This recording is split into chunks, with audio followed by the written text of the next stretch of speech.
With Animal Crossing New Horizons finally coming out this Friday, we are starting to see reviews come out en masse. If those reviews are any indication, the consensus so far seems to be that this is indeed the best Animal Crossing game with a current Metacritic score of 91. I personally was already excited to play it regardless of the critical reception, but I'd be lying if I said the positive reception from these critics didn't make me more excited than ever to start playing. So much so that I've already started thinking about how I'll be approaching my personal playthrough. Today, I wanted to talk about the things I'm most excited to do when Animal Crossing New Horizons is finally officially available. Feel free to share your plans in the comments down below as well. Let's talk about it.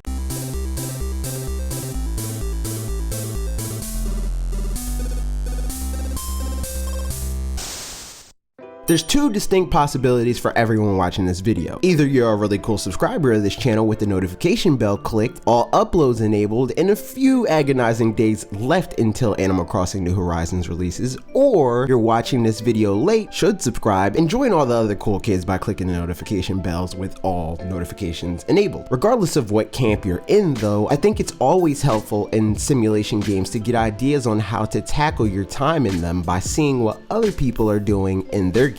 I've been spending the last few days plotting out the things I'm most excited to do. Maybe that can give you ideas as well. For me, an African American male, customizing my villager and past Animal Crossing games always felt like a huge disconnect due to the old game's skin tone and hairstyle limitations. The villager I had to play with never could truly be a stand-in for me like it was and is obviously intended to be, given the whole life simulation thing. Now though, with the expanded character customization options, I'm excited to finally be able to create a villager that looks like me. Having something like that in a game may seem to some like a small nitpick, but in my experience it opens me up to genuinely wanting to acquire clothing and accessories that I would actually wear in real life, whereas in the past I'd only care to find maybe one outfit that I thought was good enough on a villager that didn't feel like it was mine. This also will inherently lead me to wanting to share more of my escapades on social media, and that will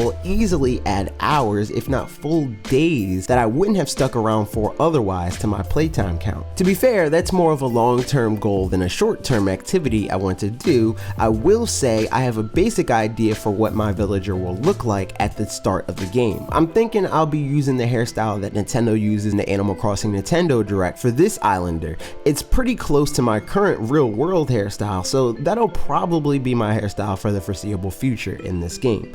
I don't think there's any facial hair, so that's a bit of a bummer, but at least my villager can be an approximation of younger me or something, and that's good enough. So that is a mix of a long-term goal and a short-term topic that directly relates to the point of this video, but something I'm going to try to do in the first day or so is to pay off Nook's initial loan for my tent on the island. I've talked here before about my time with Stardew Valley largely comprising of me fishing. I'm sure that'll be a preferred activity for me when it comes to making the necessary amount of bells to pay the Nook Getaway Package debt off. I'm sure along the way I'll have other ancillary goals like filling up Blather's museum that will lead me to making money as well, since I will be selling whatever leftover fish, fossils, and bugs I find that Blather's already has to exhibit in his museum. This is yet another thing in this game that loops into doing another thing I'm excited to take part in, and that's the island tours that can be paid for with Nook Miles. During these tours, I can be as liberal as I want with scooping up resources. I can leave every island I visit barren without fear of harming its future due to the fact that I'll likely never see it again since these tours are randomly generated. This means we'll get our hands on as many items that are unique to these islands, and that'll net more bells than if you found it on your island more often than not, thanks to fruit that aren't native to your island being worth more. You'll be able to find and sell more valuable fish and bugs that typically only spawn in specific seasons, so you won't have to time travel to find these things. You can just go to this random island that hopefully has a different ecosystem from yours when it's randomly generated. And that'll mean my inevitable time hoarding Nook Miles will make me a good amount of bells as well to pay toward my debt by way of these Nook Miles tickets, but there's even more use to those miles that I'm excited to dive into. Although I'm not in the same camp as a lot of players that feel like they need to have concrete objectives in their games, having some guidelines wouldn't wouldn't hurt my experience either. At the very least, it'll give me more things to do that I wouldn't have thought to do otherwise. There's a bit of an additional objective within this aspect of the game that has been revealed in some of the reviews I've seen, namely the Game Explain review that mentioned the existence of the Nook Miles Plus program that will populate a number of specific tasks to complete for bonus miles. While I'm on this subject of funds and paying off my debt, I have learned since my last video, thanks to this comment from Cassidy, alongside a lot of you guys in the comments, the stock market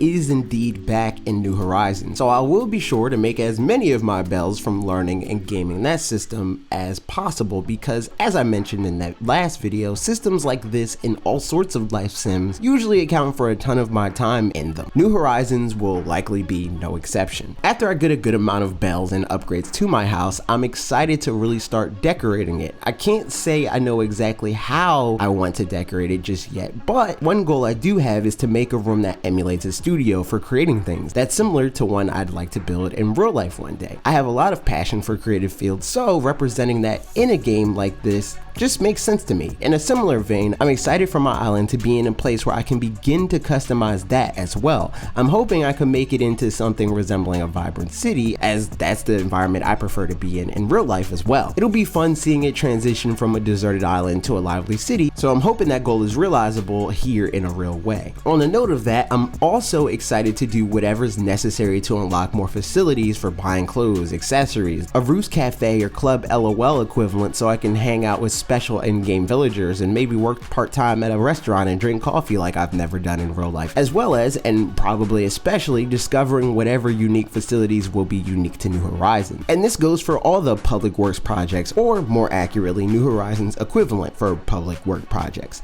I'm excited to see what will be possible as my island grows, which is all the more reason to hang out with friends and family both online and in local wireless to trade goods, buy the items that differ in stock from my island and their stores, experience the different amenities in our individual islands, play mini games I'd assume if past games and comments made in Game Explain's Q&A video are any indication, and just the general chaos that ensues whenever I get together with a group of friends to play games, whether that be IRL or online, especially in live streams that you can stay up to date on by following me on Twitter, which is in my lower third. I promise they're destined to be a great time if our Minecraft streams have anything to say about it. Why does it end in a sheer drop into a ravine? I'm not done yet.